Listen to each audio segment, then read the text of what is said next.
Review, where 4 college professors talk film, providing insight, not assigning. I'm your host, Jin Subchakchai Bankard. I'm here with 2 Oscar prognosticators. First, you don't give me the rendezvous point. He swears to God he'll hunt you down, and it's PT McNiff. How's it going, PT? Some of the predictions I will tell you are fact. Some are not, but they are all true. I'm doing great, Jen. How are you?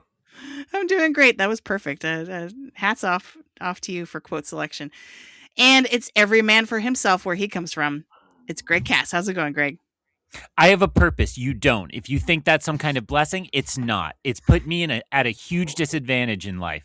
It means I have an obligation to see a very specific thing through, and with obligation comes sacrifice, okay? I'm great, Jen. How are you doing? Okay. Yes, good way to set the tone for what we're about to do, Greg. So, dear listeners, as Greg has properly pumped us up for, those were all references to Oscar-nominated films this year. We are here. We made it. We are ready to make our final Oscar predictions. Now, the ceremony's on March 15th. It's just less than 2 weeks away, which to us is like an eternity. We're going to spend this whole episode debating who will win, who should win in as many categories as we can. All 24. If we do it. You, just as a note in terms of spoilers, you do not need to actually have seen any of these movies to listen to and enjoy our conversation. In fact, I'd say that this is specifically designed to be your cheat sheet, your guide, your shortcut to an Oscar pool or an Oscar party that you might be attending in a couple weeks. PT, if listeners want to bet big on us after listening to this episode, what can they do? If, like the people of Varang, they do not suckle at the breast of weakness, then they should follow us wherever they get their podcasts. We host the show on Jen's Substack at thelongtake.substack.com. But you can find us on Spotify, Apple Podcasts, Overcast, YouTube, and many more. Again, wherever you get your podcast entertainment, wherever you're listening right now, you can follow us there. You can also follow us on social media. We're on Instagram, Threads, and Blue Sky at The Long Take Review. We are also on Letterboxd. The account you can follow is at LTR Pod, or you can search for the hashtag LTR Pod to see what each of us individually has been watching. Jen? Thanks, PT. So we're just going to get right into it. Basically, how we're going to do this is to make this sane and relatively manageable. We are going to go through category by category and before the recording, I have designated a discussion leader. So that person is going to, for that category, tell us who they think will win and who they think should win. And then we can have like a short response period and then move on and someone else will take another category. So, and you will notice that we don't have Antonio with us right now. We're probably going to split this up into multiple episodes. He is joining us for the above the line categories. I think we're going to start with the sort of tech categories, the below the line categories, and then work our way towards Antonio. Antonio is on the horizon. He's prime time. He doesn't show up for this. Exactly. He's in his green room counting brown M&Ms right now, or whatever the people do. Right? Okay. So I think what we're going to start with is sound. And I believe Greg has been I put Greg in charge. I shouldn't say that like it's a passive thing. I put Greg in charge of sound. So take it away, Greg. Who do you think is going to win? All right, so just to quickly run down, so for the category of sound, which listeners of course remember is the combined category for the last few years of sound editing and sound mixing. It's all one, it's just sound.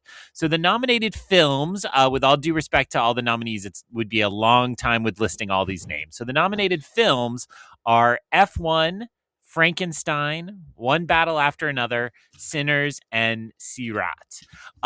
And you can tell by the fact that I roomed instead of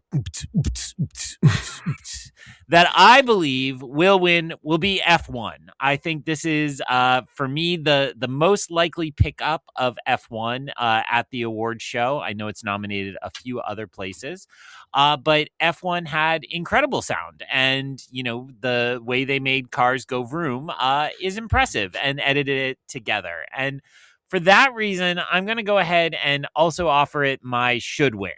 When I look at these categories, there are some great films on this list, but I don't think a lot of them stand out for sound specifically. You could make a case that, Sinners is built a lot on the sound, but it's actually more the music awards than it is the sound category that I think Sinners excels at. Sira is probably the surprise nominee here, which does involve a lot of techno thumping, and it is really fun to listen to as you watch Sirat. But I just don't think that's going to have been seen widely enough to break through, and I just feel like it's going to be F1. So this is what I saw most places on the internet, but I will be open to comment from my two co-presenters now. I feel like, yes, Craig, I feel like everything I've seen is also indicating this is a good blockbuster win. Like, it was a popular movie. It did a really good job with sound. It's spoilers, probably not going to win anywhere else. So this seems like, this is a good win for F1. In my mind, the only competition, like real competition for that, because of that sort of description, would have been if Avatar Fire and Ash was nominated here.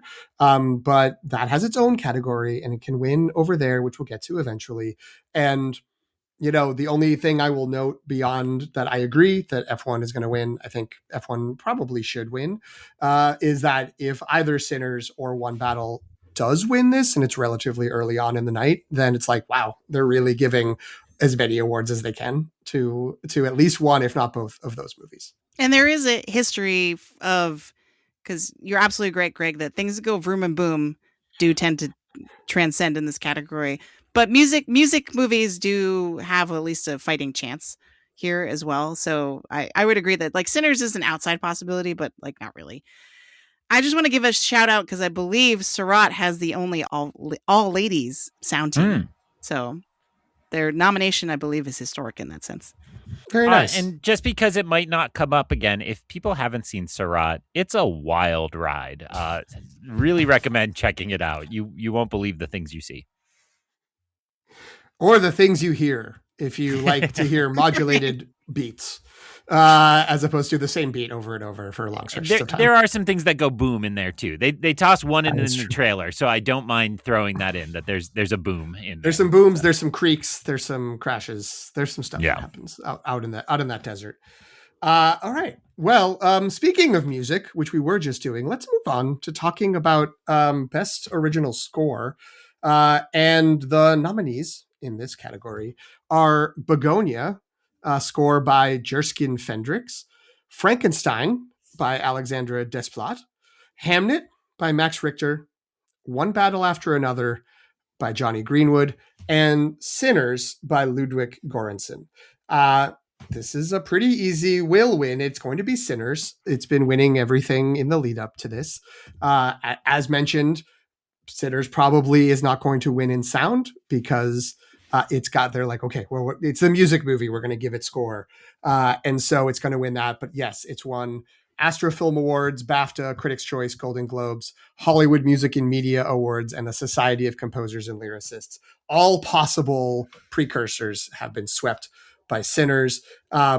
Ludwig is going to be on pace for getting his third Oscar in 8 years. It's going to match him with John Williams on his run from Jaws to E.T., who also won 3 Oscars in 8 years. And there's a couple of people who won 4 in 8 or fewer years, but we can get into that some other time. Just don't worry, I made too many notes, is the answer here. This is great. Like, of course, like Sinners should win in this category. There's a little part of me that is like, what about One Battle After Another? That music was great. And Johnny Greenwood's never won, whereas Ludwig has 2. But to the point, it's like we have these 2 movies that you're going to hear us talk a lot about, and the deeper we get into the categories and we bring Antonio out for the big finale, we're going to get even more into like, oh my god, like what is going to happen between the 2 of them, that if you assume it's got to go one or the other for a lot of these categories, the movie that's about the music, it makes sense for score to go to them. So will win, should win, Sinners in score.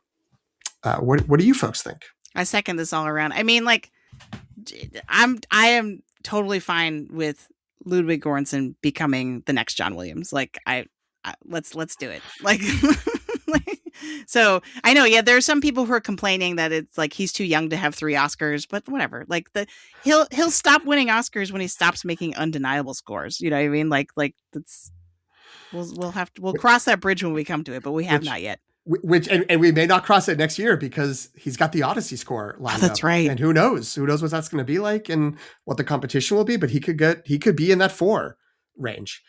I'm saving that for the actual Oscars once he's won. What about Mando and Grogu? He's doing that too. Yeah. Don't forget, he's back in lead for that as well. Double nominee. It's true. I don't think so, but yeah.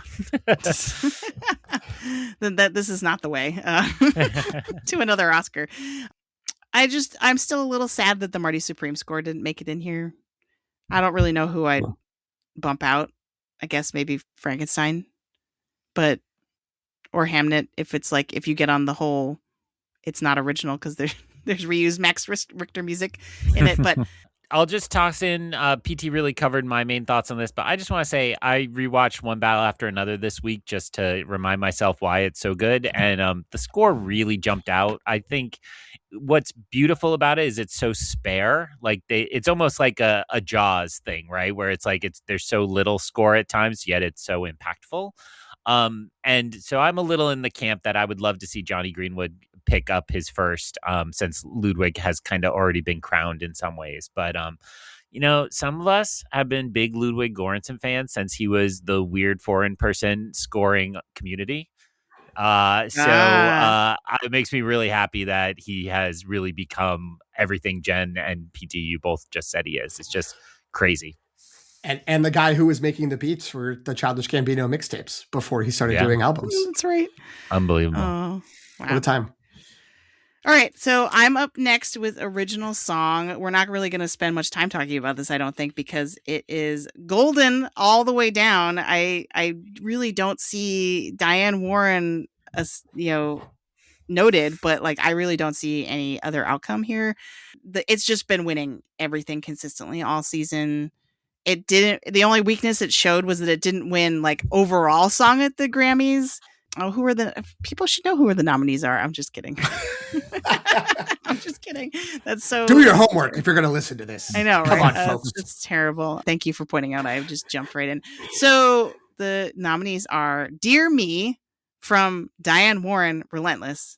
That is a documentary about the composer, Diane Warren. Golden from K-pop. The intonation on that has to be Dear Me, right? It's like she's writing a letter to herself, not like the exclamation like something's wrong. So having not heard the song, I assume it sounds like Stan by Eminem. That it's her just being really mad at herself. No, it's like an inspirational ballad. It's Diane Warren. Come on, it can't be anything else. It's like I have students that want to do this sometimes, where it's like almost writing a letter to your future self from your, or a letter from your whatever. There's some time reflection going on. I didn't say that properly at all, but that's okay. Hopefully someone will know what I mean.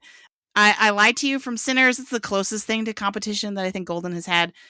Sweet Dreams of Joy from Viva Verde, a movie that I assume now Greg has seen, but no one else in the world has. And Train Dreams from Train Dreams by Nick Cave. So yeah, it's there. I mean, I think it says it all that the ceremony is only going to have I Lied to You from Sinners and Golden from K-pop Demon Hunters actually performed. I think that tells you everything you need to know about this category. I don't know. What does everyone else think? I first of all, I know we've talked about this before. That is a garbage decision. If you're going to do best original song and you're going to have any of the songs performed, you have to perform all of them. I also think we've talked about they have a ready-made formula locked and ready to go with I Lied to You from Sinners as the start, and let the other songs be the montage of music history that comes out. You've got an opera, you've got a ballad, you've got a sad singer-songwriter ballad, you have a Diane Warren talking to herself ballad, and then you can build it up to Golden, have Golden at the end. Anyway, I'm going to make Jen really mad and say there's a clear should win, and it's I Lied to You. I Lied to You is so important to Sinners. It's such a better song, and it's really the movie's better. I'm sorry, I'll love for K-pop Demon Hunters, but it's just unfortunate that I think almost any other year it would be definitively the winner in a category, but it is going up against a pop music juggernaut. That is a very good song and is going to be a worthy winner and is as central to the plot of its movie as I Lied to You is Sinners, but I did watch the Buddy Guy Tiny Desk concert where he brought Miles Caton out and they performed I Lied to You together. So it was like in the movie, but with extra Buddy Guy guitar riffs added on top of Miles Caton singing. And it was like, this should win an Oscar. This is crazy. So that's my take on it, but it would definitely will be golden. And that's not unworthy. It is a worthy win. I'll just underline, PT said it, but underline again, how great that there's two like really core to the film songs on here. That's always for me the dividing line. Like when it's just something over the credits, I don't care, and I don't think we should have those, right? So I like that these two are actually a part of the song, but I think you tallied the horse race correctly. I will just shout out, for whatever reason, my social media algorithm fed me up. Ken Jennings of Jeopardy fame was celebrating. He went and saw, I think, the documentary shorts this weekend, and then said, "That's it. I've continued my streak of seeing every nominated film every year except for the Diane Warren song." So Ken Jennings throwing some shade and not giving in to the full completist amongst us. So yeah, pretty funny. Greg, to ask a question that only you can answer, is the Viva Verdi song a part of the movie, or is that a credits roll kind of thing? I believe it's more of a credits roll type of thing. So it is a very kind of cool documentary. So Verdi, like the actual guy, when he died, he left an estate to fund a home for Italian opera performers who at the time didn't get a pension. So it's a nursing home where all these old musicians, singers, musicians, anybody tied into the opera world can retire, and they've actually turned it into like a place that now young up and comers can come get mentored. And so there's a lot of music throughout, and I don't believe the actual song gets played until the end credits, but you could correct me by saying at some point somebody is singing it or actively composing it on screen. But it's a pretty fun watch. I was pissed because they made it available for $15, and then just the weekend of the giant snowstorm, they made it free for everybody if you made an account. And I was like, I paid my $15 to see Viva Verde. I don't want everybody to get it for free, but yeah, it was free. So a big Greg energy category. We're moving right on to the blockbusteriest of blockbuster categories.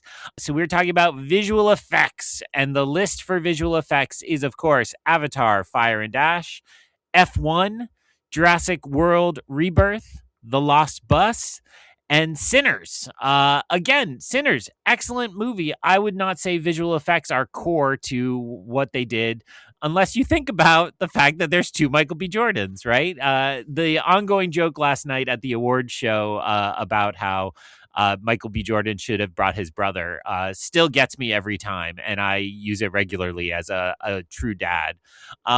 But I do think that suffers from, like, again, as soon as it's the same reason his performance chances suffer. It's like he's too good. And so you really do think it's two guys standing there. And same thing with the visual effects on that. Look, there's one name in the game, and it's Big Jim. And, whatever you feel about Avatar, it still looks far superior than everything else getting created these days. And so there's a chance that fatigue has set in, but I'm not predicting so. I think Avatar, Fire and Ash is the will win on this. And, I'm going to go with, other than those comments about Sinners, it's probably the should win as well. I think F1 is also the kind of visual effects where you don't really realize what is an effect. It's too good. I haven't seen a splashy reel where they explain to you, here are the 7 fake cars or whatever they need to do. Here's the one guy that we multiplied 1 million times to make the crowd. So I'm not aware of that.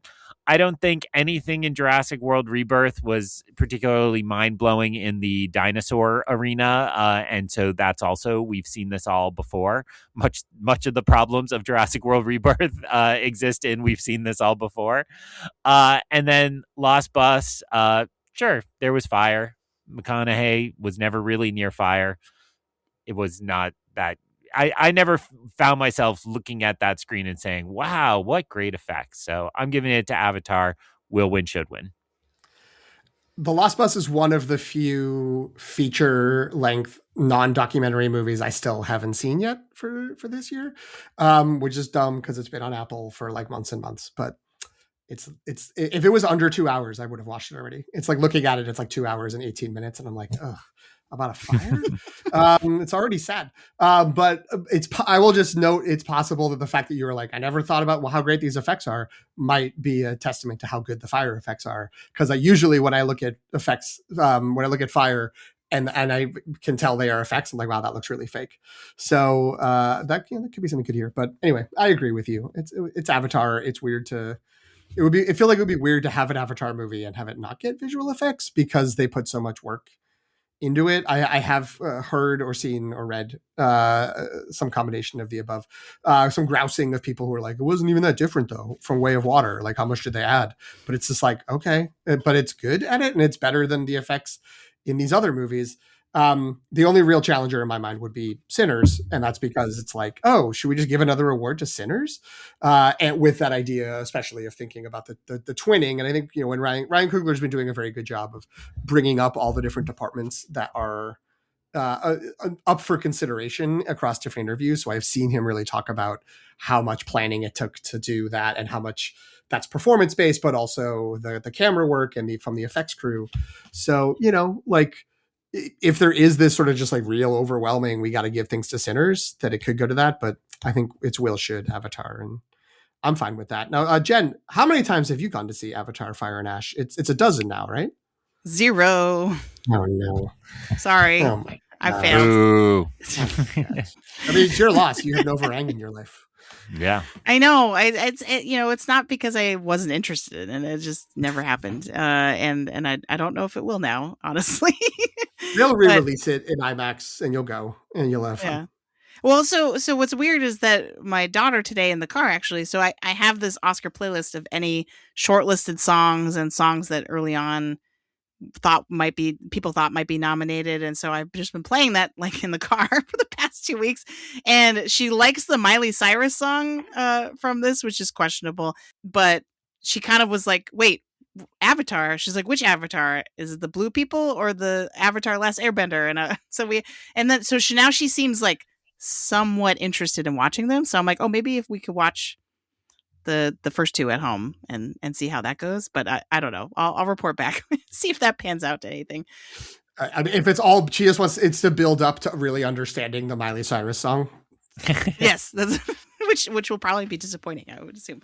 But yeah, okay. So PT is next with film editing. I am. So in the category of best film editing, the nominees are F1, Stephen Marioni, Marty Supreme, edited by Ronald Bronstein and Joff Safdie, co-writers of the movie as well, if that matters. One Battle After Another, Andy Jurgensen.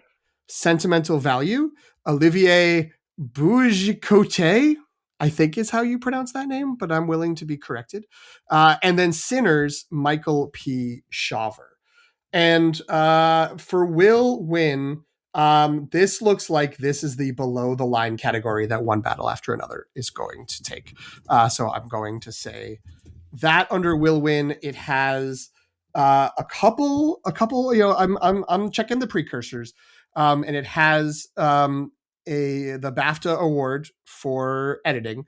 It also has an Ace Eddie award, which is for the sort of the guild. The American something of editors. The problem with that is they do comedy and drama at the Ace Eddie Awards. So Sinners has also won an Ace Eddie this year.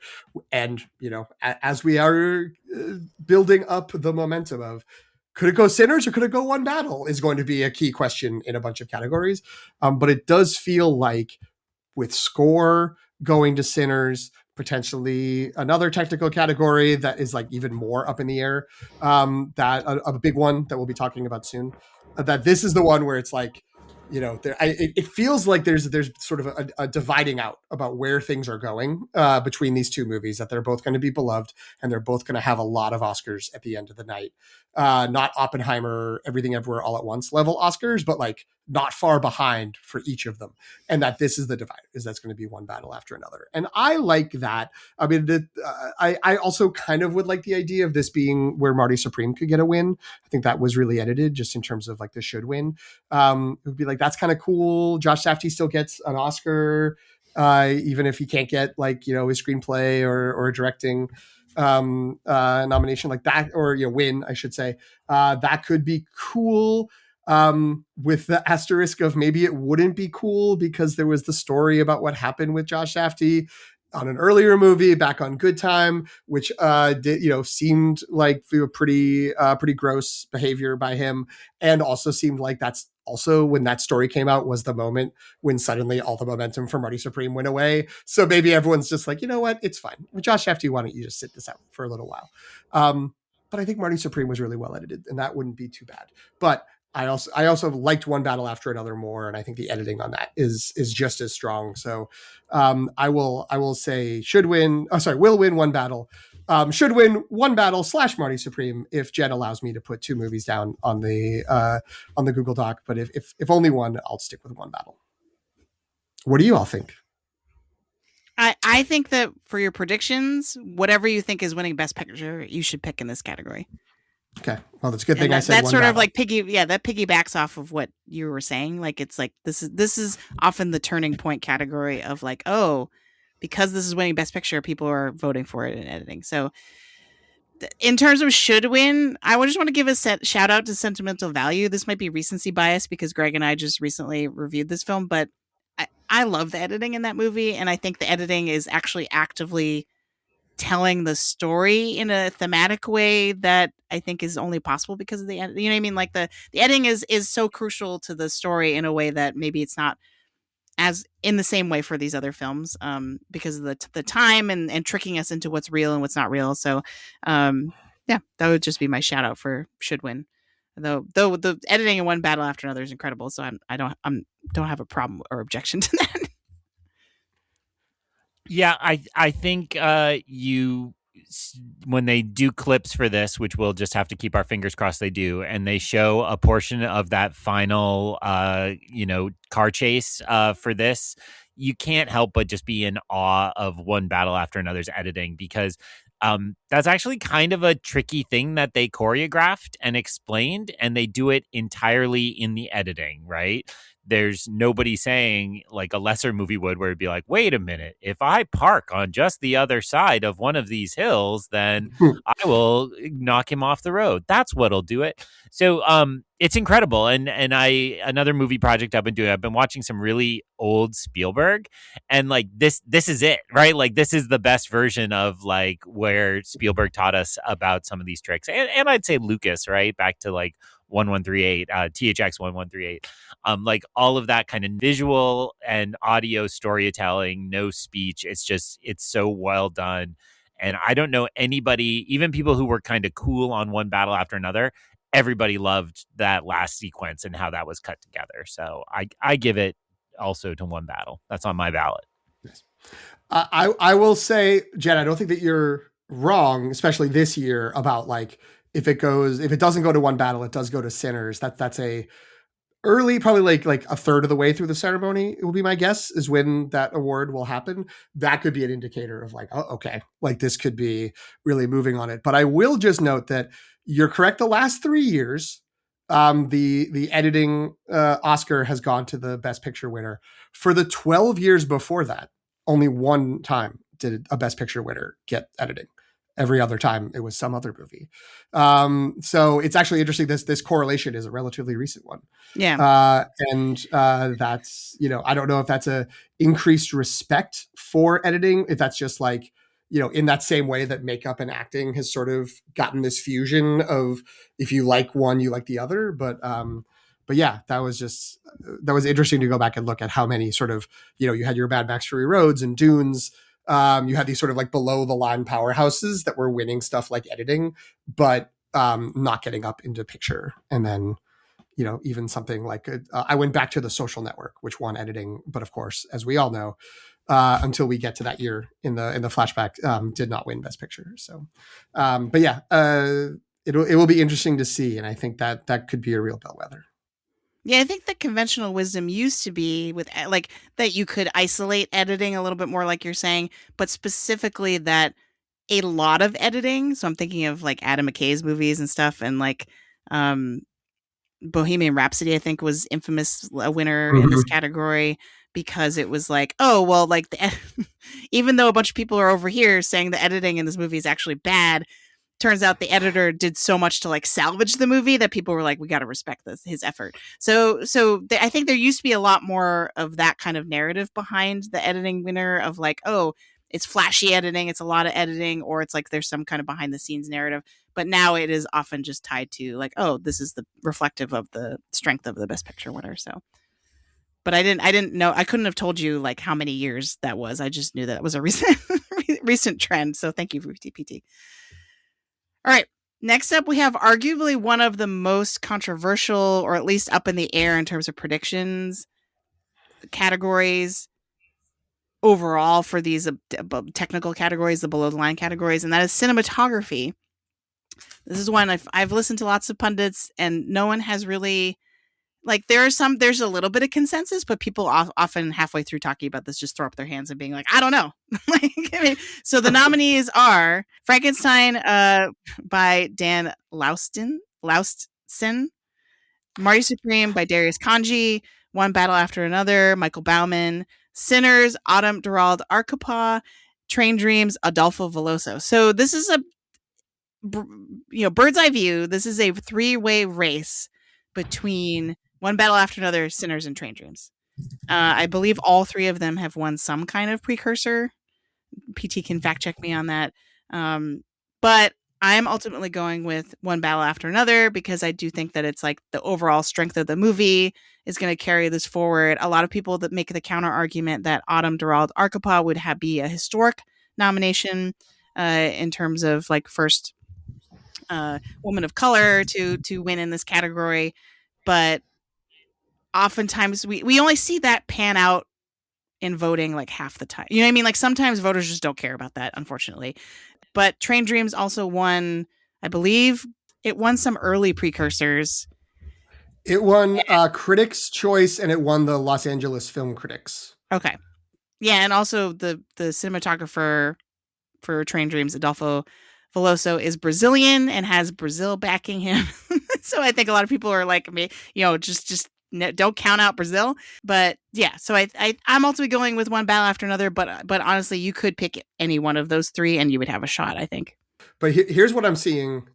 This is from the website, and the runner-up is .com, which I have found is the best sort of breakdown, although they still go by a lot of initials that I don't always know what the initials stand for. But I think these are the main ones. One Battle After Another won the BAFTA, and it won the British Society of Cinematographers Award. Sinners won the National Board of Review, the National Society of Film Critics, and the New York Film Critics Circle.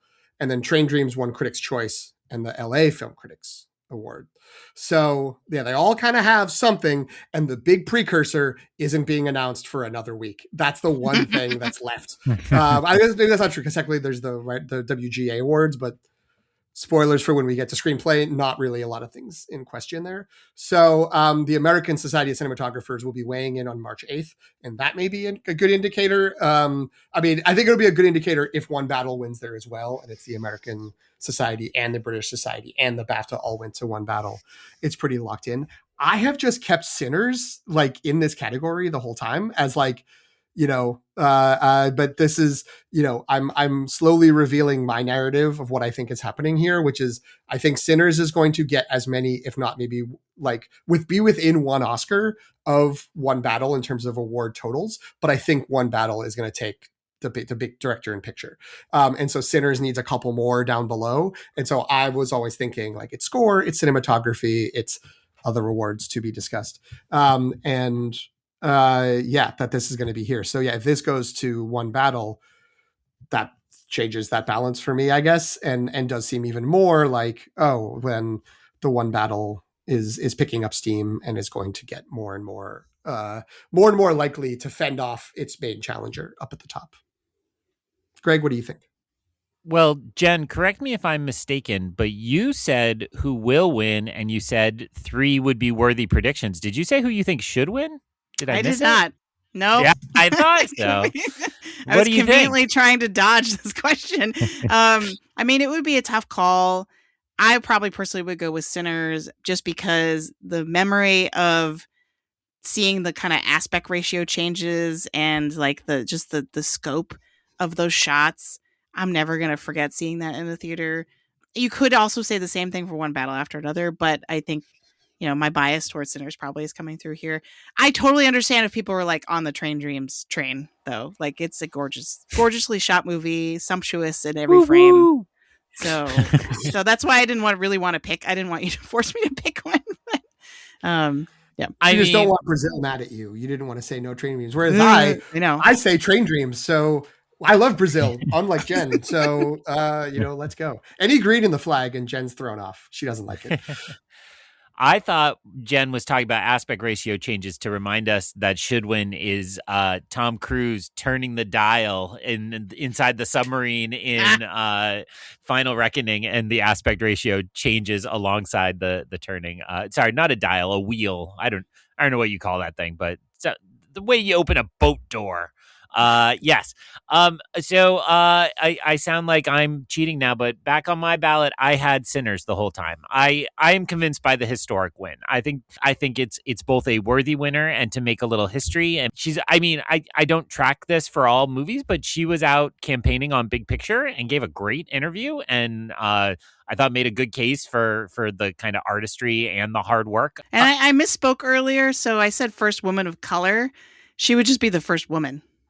Yeah. I was going to just sorry. I was going to say not a correction on that, but I was going to say that I remember when we were doing talking predictions, and I think this was only in writing, or maybe this was after the fact when the podcast was starting, but it was the 2022 movie year, 2023 Oscar year, the Everything Everywhere All at Once year. And I remember being like, who's going to win cinematography? It's going to be Mandy Walker for Elvis, because Elvis is going to get one or two below the line wins, and she'd be the first woman to ever win. And that they can't say no to that. And instead they said, it's All Quiet on the Western Front, baby. And that's what's going to win cinematography. And so they gave it there instead. So, voters do have some degree of history of ignoring history that they could make and sort of looking good. And I don't know, maybe they think it would be too woke to give an award to someone for the first time this year. But it's also just sort of like, as Jen said, all three of these movies are totally deserving. And agreed. This is just what a great year for the movies. So I still have Sinners penciled in here, but if the ASC says it's One Battle, then I'm switching to One Battle. Yeah, and I think I'm in the minority amongst pundits for picking One Battle After Another. I think a lot of people just have Sinners, like you said, but I think the fact that you're both like using language like penciled in is dangerous for predictions, because like that's we get kind of like lulled into a sense of comfortable. What Greg's trying to say, baby. That's pen, my friend. Look at that blue pen. I have it in ink on my ballot. How dare you? All right. How dare you? But you know what? I'm saying there are going to be some other categories coming up a little later where it's like, did we just assume that person was the front runner this whole time and they actually weren't? Right. So I'm just a warning to everybody. Don't get too comfortable. Well, this is where it's a real benefit of not caring whether you're right or not. And sort of just being like, oh, let's just see what happens. This is what I think might happen. What's that like? I don't. I mean, I wish I could take away some of the worry I have about other things and focus it in on this. That would probably be healthier. Up next for our categories is production design, and there are. I'm now ruling there are too many names for me to name the individuals. I apologize to the good people who are nominated, but the movies who are nominated in production design are Frankenstein, Hamnet, Marty Supreme, One Battle After Another, and Sinners.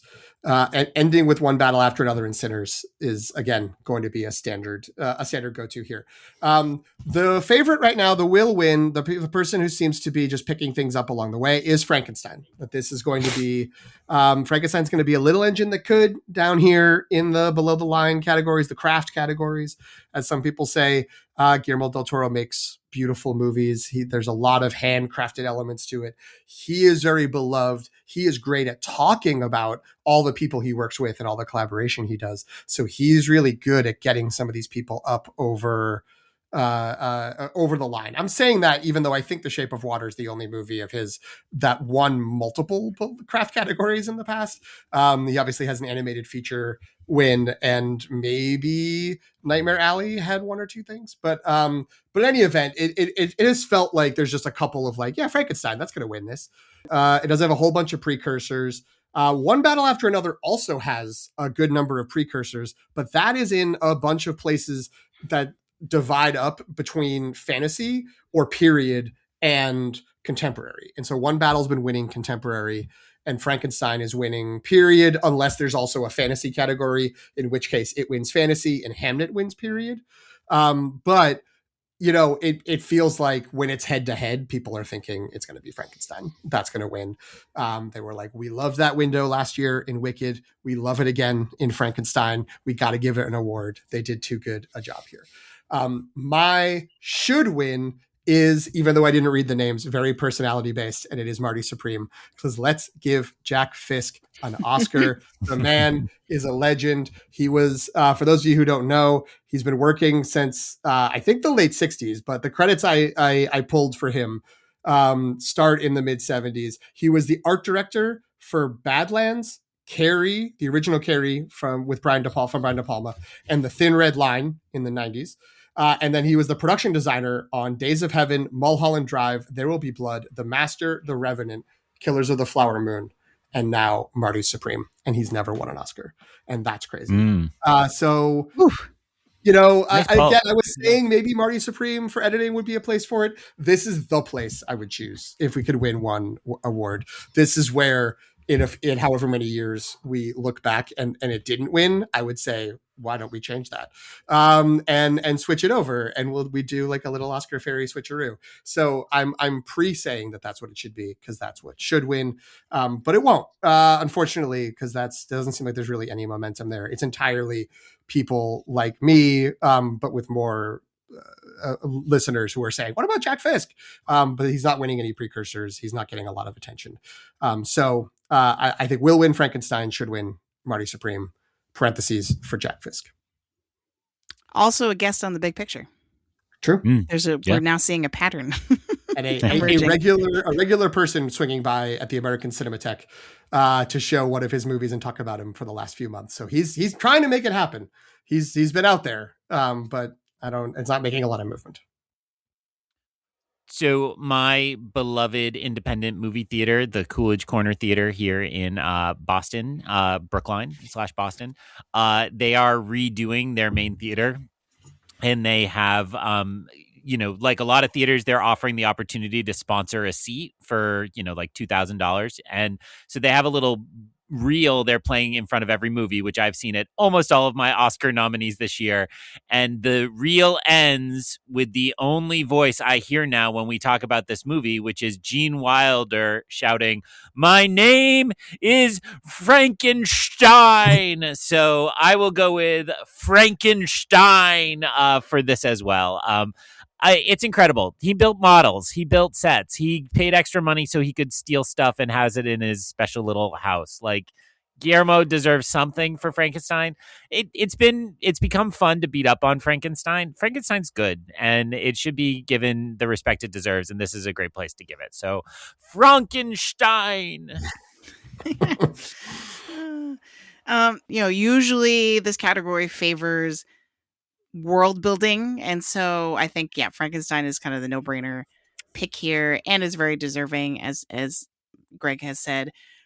I think Marty Supreme, it took me by surprise that I saw it as a world building film, and I think the production design has a huge amount to do with that, right? The fact that you don't that so much of it looks distinct because it was built and didn't exist previously, I think is really powerful. But also behind the scenes narratives, kind of like, oh, does the story circulate about how much work they did? And Frankenstein has clearly done the best campaigning in this sense. Like all of the behind the scenes featurettes that Netflix puts on there with the movie, all of the all the interviews with Guillermo del Toro, like people are very well aware of all the kind of handcrafted love that went into that movie.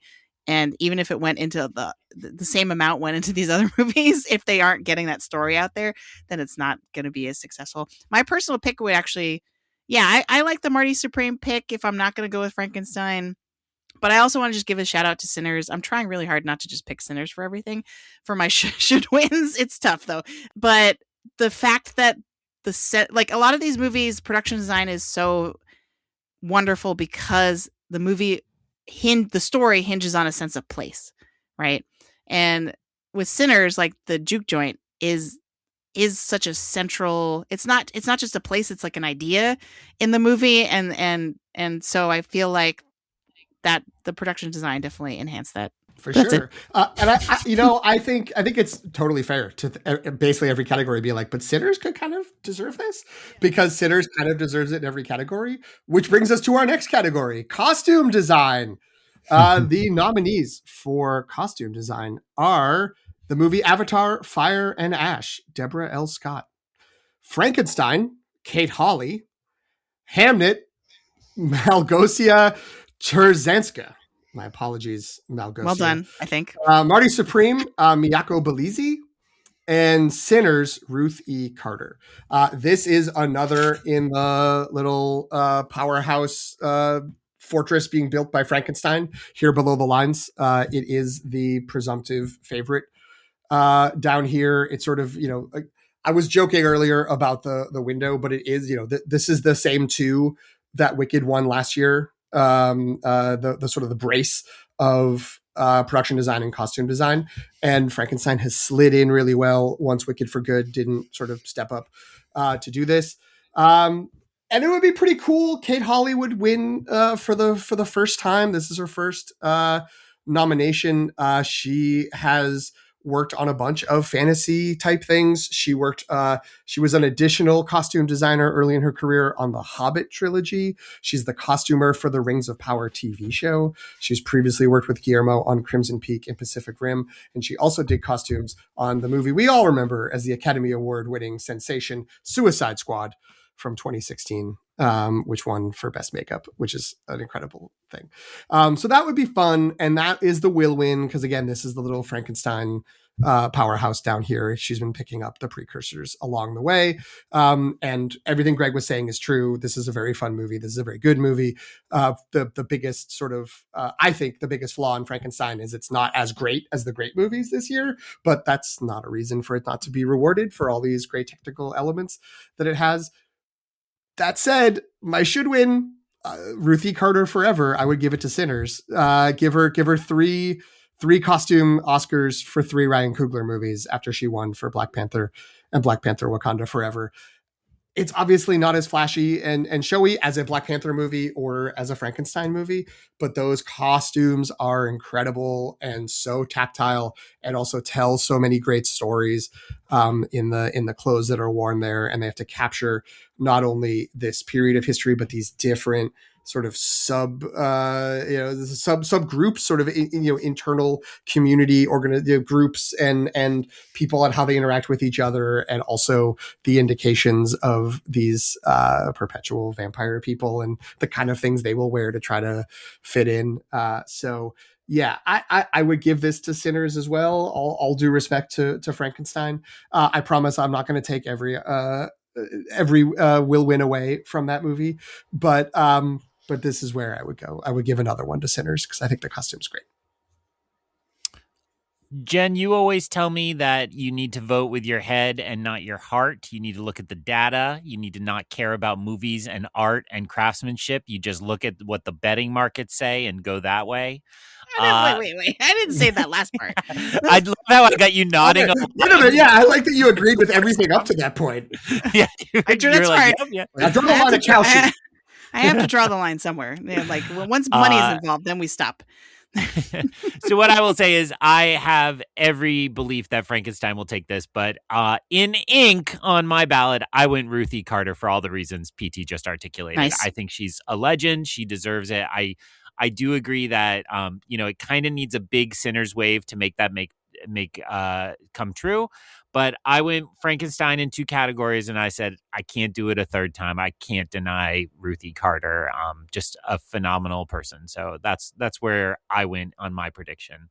See you the morning after, where I say "told you so," or Jen says, "See, that's why I don't have feelings." See, what did you pick, Jen? So, I mean, I'm basic. I'm really struck by the colors in the Frankenstein costumes. They were so vibrant and contrasty, and in particular, like all the stuff Mia Goth wears that looks like she looks like an insect all the time.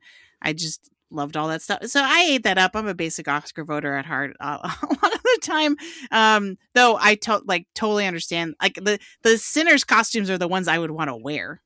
I would say out of everybody on this list, like those pinstripe suits and like Haley Steinfeld's like costume with the when she's at Kind the of train flapper station, dress. yeah, and her Yeah. little hats and everything. Like it's great. It's great work.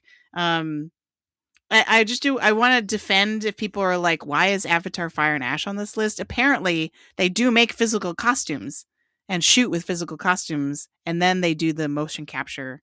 So a lot of people when nominations came out were like, what is happening? Why is Avatar, isn't that all of those, aren't they all wearing CG things? Like what is going on? But apparently there's an actual costume designer who works very hard to make actual costumes to help the actors get the character. So I think it's a great nomination, and I do think there's a lot. Even I didn't know they wear practical costumes, but like you have to design fashion to be on those digital models, just because it doesn't become practical. I have, of course, because it's the internet, heard so many jokes about how do you design those strands of kelp to exactly cover the nipples and so on. But like they're cool, and the fact that you have some of those crowd scenes with hundreds of Na'vi. Whose names are as follow. Number 1, Loak. But that's all I got. It just like it takes a lot of work and design, and every one of those characters is dressed differently, and yet the tribes are identifiable and so on, and so it's great. So I also agree that nobody should be making fun of that nomination. Yeah, I don't know what the movie was that didn't get in. I can't recall now. But maybe that they're the people who could be mad because they're like, wait a minute, I made costumes that were directly filmed and not filmed and then animated over. But whatever, those costumes are really cool. And Avatar's cool. I think it took a Wicked for Good spot, right? Like Paul Tazewell won this category last year. Yeah, okay. So I like a lot of people assumed he would get it. But he did just win one, so that's okay. I do just want to note my memory, and again, I don't remember this, so Jen, you could correct me, but my memory is that Ruthie Carter winning for Wakanda Forever, the second Black Panther win, was a little bit of like a surprise on the night. I don't know if that's because Black Panther was not winning as much as people thought it would along the way, and she was still sort of the favorite all along. But I don't think it's impossible that this could be a surprise, especially if there is an upswing in Sinners support that I have been sort of thinking about. Frankenstein would win 3. And like Greg, I was like, is it really, it's going to win 3? And, it's going to win more than K-pop Demon Hunters? Like, really? Are we sure? And like, if there is some wavering on that, this feels like the spot where it could actually happen and not just me wish casting it, that there might be a like, wait a minute, but like we love Sinners and we love Ruth. Like, let's do this in the same way that it already happened with Wakanda Forever. I think a lot of people that year that you're talking about for the Wakanda Forever, I think a lot of people were betting on either Elvis which is Catherine Martin, or Jenny Bevan for Mrs. Harris Goes to Paris. Yeah. In my mind, I think it was Elvis, because now that you say that, I remember thinking Elvis will win 2 awards, cinematography and costume design. And that could have just been me saying that and not necessarily being as clued in on the chatter. But yeah, I think that year Elvis was supposed to be the Frankenstein. You know what I mean? Like people were like, oh, it's going to sweep a bunch of craft categories. Production design, it was also a strong contender. So, and then it just didn't pan out for that movie at all. Then the power of Namor's short shorts broke through and squeezed her right into the winner zone. Wow. Okay. So, well, great time to move on to something else. I like that. I like that you're looking at outside possibilities for sure. I think for me, I'm still gonna stick with Frankenstein in all of these three categories because there's also like the international vote, European factor, and like that might skew towards Frankenstein. But I do agree with you, PT, that I think Ruthie Carter, because I think the year people dismissed Wakanda Forever and her work in it as being a contender, people were like, oh, well, it's a sequel, so like who's going to care about that? But like in the craft categories, no one's thinking about like the standing of the movies. They are more than willing to vote for just the work itself, right? Or the crafts person. Yeah. So in this case, Ruthie Carter is such a huge legend that like she could easily take it for that reason alone, I would say. Now, Jen, in terms of sticking with Frankenstein, remember what they say about penciling things in. You don't want to just stick with a favorite. Wow. Ink, baby. Ink. No, the data. Wait. The data is backing up the Frankenstein picks. Like, what are you talking about? Yeah, I'm just saying, be careful with that pencil. But Jen, you just alluded to maybe Frankenstein getting a third award. What category would that be in? Well, funny you should mention that, Greg, because I actually forgot that we hadn't talked about it yet. So I'm up with makeup and hairstyling next. So sorry to spoil that category a little bit, but the nominees are Frankenstein, Kokuho, which again I believe Greg's the only one who's seen that, The Smashing Machine, that old chestnut, Sinners, and The Ugly Stepsister, which I still have not seen, but have heard great things. Although if you're squeamish, apparently it's not a good time. So for sure, for should win, I mean, I'm going with Frankenstein still. Sorry, until the evidence tells me to do otherwise, that is what I'm going to do. But yeah, in terms of should win, like, I mean, a lot of the work on here seems really impressive, actually. But maybe I'm just going to be basic and go with Frankenstein again. So, I mean, so Sinners really has a lot of like gory makeup. So I think that's going underappreciated at this point. So maybe that's my pick. Sorry, I put way more thought into like predictions and not a lot. Do you mean your pick for will win or should win? For should win. Okay. So my will win is Frankenstein all day. I'm not moving off of that necessarily, but for my should win, maybe I'll go Sinners. I just want to. I have Frankenstein down. Even last night during the Actor Awards TM sponsored by SAG-AFTRA, I was struck. Like it had been a little while since I actually had laid eyes on the monster or the creature, and so it was like, oh yeah, I forgot how cool that design is and the makeup effects. And like at some point between the actual footage on stage, who showed up, and then the For Your Consideration ads that Netflix was playing almost every ad break for Frankenstein, I was like, is Oscar Isaac in that movie? I thought Oscar Isaac was in that movie, but it's all a Lordy all the time, which I think is because he's kind of buzzy, but also because the makeup is so good. Like, why wouldn't you show off the monster instead of... I mean, it's always fun to look at Oscar Isaac. Shout out to my birthday buddy. I continue to be the second handsomest man born on March 9th, according to my wife. So I'll give him that. But so I put it there. I just want to give a shout out to Kokuho. Kokuho is a 3-hour movie about the rise and fall and rise again of a kabuki actor. And it's awesome. It is so good. And it's like, it's entirely subtitled. I do not know the art of kabuki well, and it taught me a lot, and I really appreciate it. The makeup is gorgeous. And as I think I told, PT as I was walking out, I was really surprised because there are a lot of scenes where the actors are delivering lines while they put on their makeup. Like, a lot of scenes. So it's a really interesting nomination to me that, like, yes, there are the makeup people who design it, but you think of it as being a combination of both the design and the kind of application, the execution. And it's like, oh, the actors are doing a lot of this work, or at least they're faking that the actors are doing that work. So it was very cool. I assume that will be eventually coming to HBO, but it's been a very slow rollout. It only hit theaters in a very limited run at the end of February, and seemed to only last about a week around here at least. But worth your time. Yes, it's long. It's actually a perfect theater watch because you lock in. If I put that on HBO, I would not have paid attention to it in the way I did. So great movie. Nice. And Ugly Stepsister is awesome too. It's on Hulu, so it's very accessible if people want to watch it. It is a little gnarly, but the Ugly Stepsister is what Wicked thinks it is. Like, it's just like better in Oh, every Yeah. regard at the like wow. meta story retelling aspects of it. So Whew. Rough. Harsh.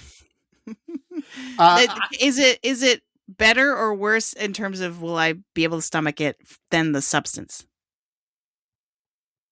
I would say better. I think Yeah. The Substance is gnarlier. Yeah. To me, I was like, well, I just might be broken. Like, I watched it and I was like, is this gnarly? Like, this is gnarly. But there certainly are some moments, around that. But yeah, The Substance is, I think, much more grotesque. I'll watch it. Yeah, the Ugly Stepsister was fun. I have not seen the 3-hour Kabuki movie, but maybe we'll watch it. But to Greg's point, I would be worried about how much I will lock in on that.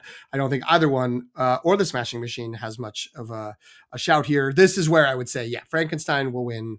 I agree. Frankenstein should win. This is, I would be, I'm happy with Frankenstein getting multiple awards. I'm also, because I wanted to spread it a little bit, spread some stuff earlier, just in that should area, I would keep this for Frankenstein. The only thing I'm going to note is that there was the makeup artists and hairstylist guild winners, which are out there, and that separates makeup and hairstyling.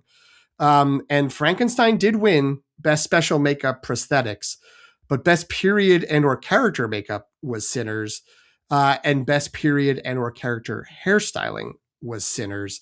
And I wonder if there is some degree of momentum around the idea of, well, like Sinners is a story about Black history and Black Americans and where they live. If there maybe this is being left on the table, or maybe this is out there and I just haven't seen it, that there's sort of like, but the hairstyling of all of these Black characters is actually done really well and is to the period. And we also have some non-Black characters who are there, whether Asian or white, and even the Native American characters who are there briefly, that like there could be a hairstyling argument to make that Sinners is the one that should, either should get it. And by should, I don't mean my should, but like that voters will be like, well, wait a minute, what about that?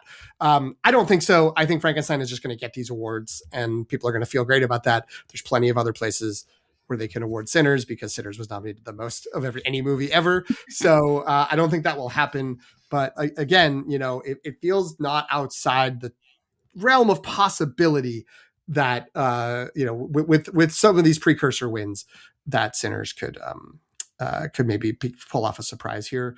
I will note the movie that won like contemporary, not period, but contemporary awards that Sinners won was One Battle After Another. So that might just be like, we love One Battle and we love Sinners. Here you go. And then prosthetics for Frankenstein. And then Frankenstein will be what everyone votes for because it's the most makeup-y of these movies when you watch it, and the whole Academy votes now. Yeah, my only rebuttal to that is that I think people are much more well aware, voters, of the narrative of like how many hours, 14 hours that Jacob Elordi spent in the makeup chair. You know what I mean? Like that behind the scenes narrative, like I said earlier, is really important for campaigning. And I think that's much more out there than what you were just talking about. I think what you're saying about Sinners sounds great and sounds like a great strategy for campaigning, but I have not really seen that manifest at all in any media that I've consumed. Right. That would have been the campaign if Sinners got 5 nominations and this was one of them. And they were like, all right, but because they've got so many things to cover, they're probably like, all right, we're punting this and we're going to, Frankenstein's going to take this. Go Guillermo. We love you. It's fine. All right, let's get back into where there's a mess, where there's things that no one fully knows what's gonna happen, and that is international feature.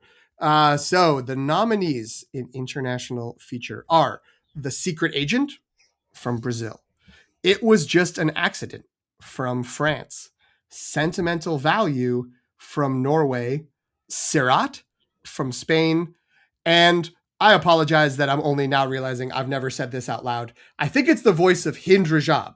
Is that right? Okay. Yes. The voice of Hind Rajab from Tunisia. Should win is very easy. It's No Other Choice from South Korea. Unfortunately, not nominated. And it isn't in there. But this is tough because these are all strong movies 4 of them were in the conversation until basically nomination day for a Best Picture nomination. I mean, maybe Surat was always a little bit of a reach, but like these movies were very strong. And in another year, it is possible that even the voice of Hind Rajab could also have been threatening in Best Picture. So at this point, it feels like it is, even though Surat had some tech other below the line nominations and was on a whole bunch of shortlists when the shortlists initially came out. And it was just an accident, has this great narrative and also has a screenplay nomination. That those two, along with the voice of Hind Rajab, are sort of not really in the running. This is a 2-horse race between The Secret Agent and Sentimental Value. It feels like, from what I have seen, and I'm more than willing to be corrected on this, that the momentum for a while following from last year was, Viva Brazil.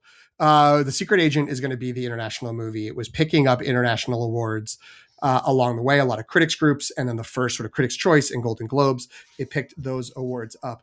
And then everyone started to realize, I don't think Sentimental Value is going to win anything else. So, and we do love Sentimental Value, and we really thought it was going to get 1 or 2 acting awards along the way. So maybe we should just give this to Sentimental Value.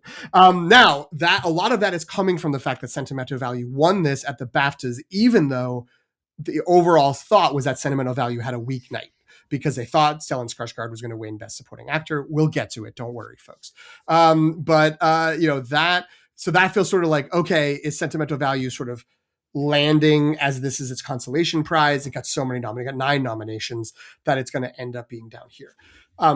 The issue I have with that, potential issue I have with that narrative, is that the BAFTAs famously have an issue with Black people, and that they don't give a lot of Black people awards. With the exception of Wunmi Mosaku from this year, which again we'll get into. But there is that sort of a thing about like, oh yeah, they don't give awards to Black people. They also don't really give awards to people from Latin America, from what Bad Bunny would refer to as America, non-Estados Unidos version. So the Secret Agent, I don't even think if it was nominated for international feature, but Wagner Moura didn't get in for lead actor. It didn't get any other sort of awards or nominations along the way. So it's possible that was just a very Eurocentric approach, and Secret Agent could still be the front runner here.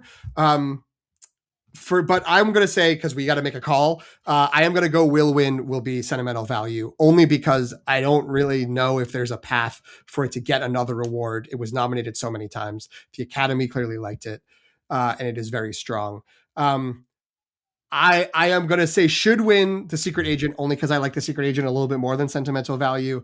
However, I love both these movies. They're both very strong. I'm really kind of fine either way, with either of them winning. Frankly, I'm fine with 3 of them winning. If we want to include It Was Just an Accident, I have a ticket to see the voice of Hind Rajab tomorrow, which is one of the other movies I have not seen.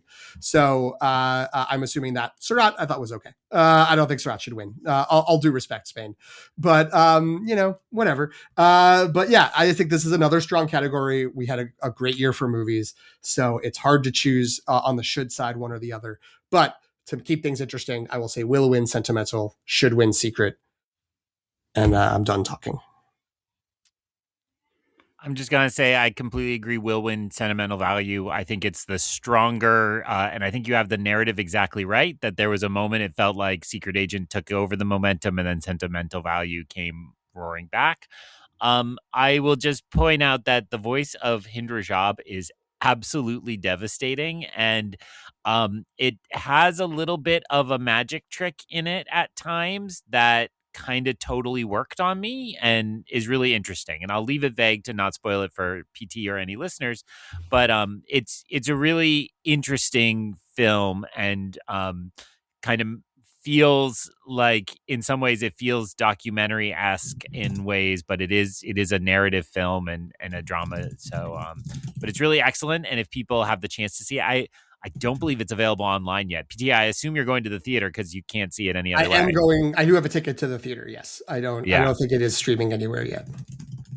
But Sentimental Value is awesome. I was actually thinking about trying to get on that train again to try to find a way to watch that again. But you can hear Jen and I's full thoughts 1 week ago, where we Didn't talk that much about Andor, despite what I later posted on social media. I do want to, I want to update and correct myself. It is available PVOD now. Voice of Hindu Rajab. It's $10 to rent and $15 to buy on Fandango and Amazon and places like that. And probably money going to filmmakers who could really use it. And like that's like, you should not feel the way I did about Viva Verde about spending $10 on that. Jed, what are your thoughts? So, yeah, I would say The Secret Agent is a decent spoiler for your prediction. So if you're looking to make a swing, I think that's a good idea. But I second everything that both of you have said about sentimental value. I just think it just makes sense that all of the love for it from nominations period is going to get channeled into this one category. We've seen that in years past with international features. The other thing I'm hanging my hat on too is that sentimental value made it into the PGA 10, but Secret Agent did not. And so to me, that just gives it a little bit more edge over Secret Agent. So that I think to me at this point, there's not a lot that would convince me to switch from sentimental value for will win. For should win, I really like sentimental value. You could, if you listen to our episode, you'll hear me gushing about especially the screenplay and the writing and all, and basically everything about it. And but that's not to say that I didn't like The Secret Agent. I love The Secret Agent as well. I think The Secret Agent threw me for a loop for like the first third or half of it, where I was like, "What is happening?" And so sometimes that's a plus. I think during my specific viewing experience that I had, it was like for a little bit too long. So that's that when I'm stacking the two against each other, that's sort of how it would go. Hey, so we've been having a lot of fun. I think it's time things got serious. Aww. And we don't talk about fun things anymore. Welcome, my friends, to Greg's mini episode on documentary and documentary short feature. And the theme song, Jen, just to put it in later, it's like sad organ music, and then the organist dies halfway through. Like a dirge, right? So, hey, jokes aside, no disrespect, documentary is an important art form. It is certainly a branch that I think is coming more alive as a lot of streamers are getting into the space of documentary, Netflix in particular. And we have a really good batch of nominees this year. I'm going to not name names as I name these films, but I'm going to give you just a brief synopsis, just if you're curious about what these films are about and want to check them out, that will point you in the right direction.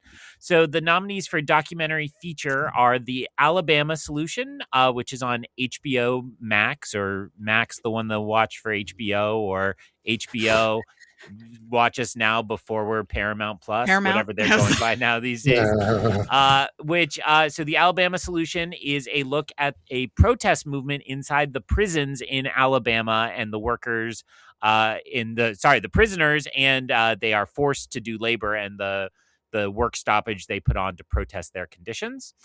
Come See Me in the Good Light, also streaming on Apple, is the story of a woman who is in the final stages of a battle with cancer, and the stories of what that makes you think about. And she's a spoken word poet, and she talks about her art and expressing it.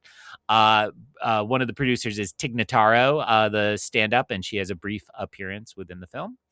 Cutting Through Rocks, which is the story of a woman who runs for and wins election to her small town council in rural Iran, and is a great story about what local politics is and how you battle corruption and how you don't give up. And it's really fun. I believe that might take the cake for the hardest film of this award season to see. I only saw it because my local museum was hosting an Iranian film festival, and so I saw it at the MFA one night. Mr. Nobody Against Putin, which is now streaming on some really random streaming service that you can get a free week of and watch, or you can pay a few dollars and rent it through most of the places. But this is the story of I believe he's not technically a teacher. He's the in-house videographer for a Russian school, and he documents the changes to the curriculum and the structure of the school that happened when the invasion of Ukraine starts, and the kind of propaganda ministers kind of meddle with the schools to get the populace on charge of the faces my two cohorts are making. Like, yeah, this is what these movies are about. This is like a lot of the work. They sound important with a capital I.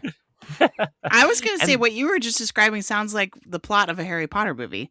Like it feels like that at times. It's really good, and Mr. Nobody, the main, the focus, the subject of the documentary, he's really awesome. And then the final one is The Perfect Neighbor, now available on Netflix, which is the story of a conflict surrounding the stand your ground laws in Florida, and the ways in which those are brought into neighborly disputes. So all of these are really interesting. They are important with a capital I. Thank you, PT. I'm going to go with will win, I think, is The Perfect Neighbor. This has been incredibly widely seen. It's just been available. It was in the top 10 on Netflix for a really long time. It's won some of the precursors. There's been a little kind of oppo research about some of the filmmaking choices and casting some doubt on the way the story is constructed. But I think it has weathered that storm and it will still pull it out.